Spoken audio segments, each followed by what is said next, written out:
Democratic Senator Dick Durbin of Illinois was surprisingly forthright this week about why we need mass immigration to the United States. Immigrants, Durbin says, provide the low-paying serf labor that American employers so desperately want. Watch. Take a look next time you go into a nice restaurant in Chicago, a city I'm honored to represent. Look who just cleaned the dishes off the table, and when the door swings, take a look at who's in the kitchen doing the dishes. By and large, it's going to be immigrants who are doing those things. Not many of us say to our sons and daughters, I'm hoping the day will come when you decide to go and pick fruit for a living. Hardly ever hear that, because we know it's hard, backbreaking work, and immigrants do the work. So many jobs that they fill are jobs that Americans aren't jumping to fill. Actually, fruit is picked by machines, but whatever. Ryan Eller is Executive Director of Define American, an immigration advocacy group, and he joins us tonight. Ryan, thanks for coming on.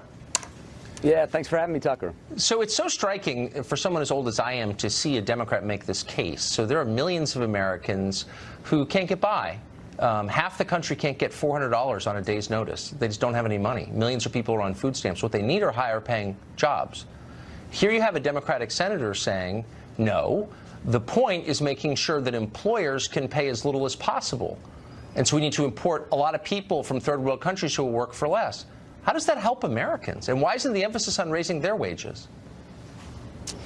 Yeah, well, Tucker, I think what I would suggest that Senator Durbin was leaving out is the fact that many immigrants, in fact, twice as many as citizens, start businesses. They come over, they try to bring their families to start family businesses, join families of faith, and sure, many are working in our fields, and our, frankly, our agriculture industry would not survive if it were not for the 3/4 of immigrants that are working in that industry, just like in many cities. No, I don't know if your facts have caught up to current reality, which is that agriculture is increasingly mechanized.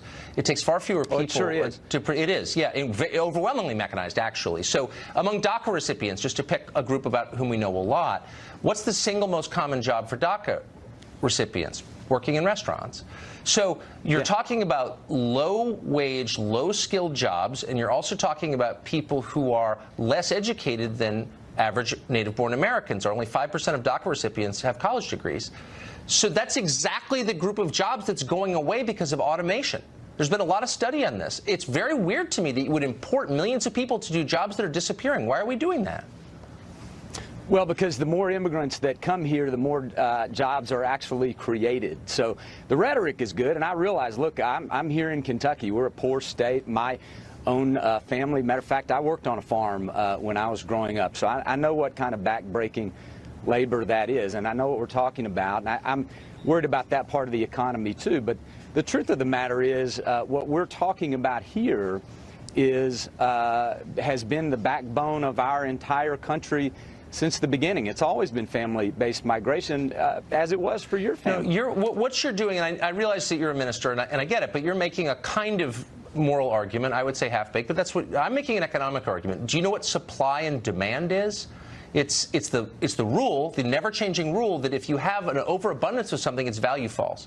So if you bring in 1 million new laborers every year, what happens to wages at the low end? Do you know? Can you guess? They go down. Well, all of the data is suggesting, actually, that overall, on the whole, wages go up on that economic argument. And I would say that's the same for your great-grandfather. Okay, so how do we, I'm just, as an economic matter, how do we suspend the law of supply and demand when it comes to immigration? It applies to everything else in life. Sand is cheap because there's a lot of it, but that's not true for immigrant labor, because why? Well, because the more human beings that are in a place, the more they can buy your products. The more human beings that are creating businesses, the more business and entrepreneurship you have. That's been the trick for all of American history. That's what has made our economy so vibrant. But and why I hate to go back on that, Tucker. Well, but hold on. So by that, and I think I don't think you have the facts on your side, but just as a theoretical matter, if low-wage labor makes you rich, why isn't Mexico richer than the United States? Well, first of all, I would suggest that you can go to defineamerican.com /facts matter. You can see all of these and facts. It actually is richer than the United States. Oh, the fact. No, but if importing poor people makes you rich, why hasn't it worked for the rest of the world. Why is the America, Tucker, that was good enough for my great-grandfather and clearly good enough for your great-grandfather who didn't have the merit that you're talking about to come, why is that no longer the America that's good enough for immigrant families I would say you know nothing about, for one thing, my great-grandfather. Second, I would say because the economy has changed.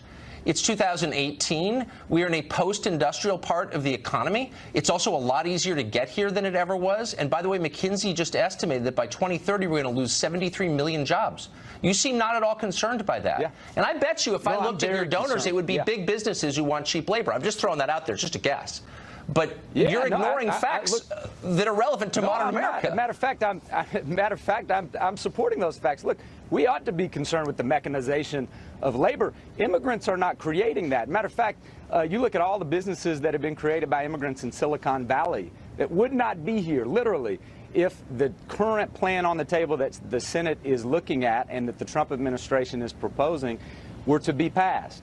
And so, that's actually, so hold on, I'm not here to defend Congress or Trump or whatever. I just want to defend the country and say, then why wouldn't we limit all future immigration to immigrants with the same profile of the people who started those businesses in Silicon Valley? Well, because that's not what the current plan suggests. No, but why wouldn't we say, look, if you have an advanced degree, no, if you've got a degree in engineering, you can come here. How's that? Regardless of color, national origin. And if you have a high school education, you can't. Would that work, do you think? Well, did your great-grandfather or do you have an engineering degree at a graduate level? I was born here. I don't have to justify, but these are people who don't live here, and we get to decide whether they come or not. Why wouldn't we get people who are more impressive? Why would we bring people in who've got fifth-grade educations? What's the answer?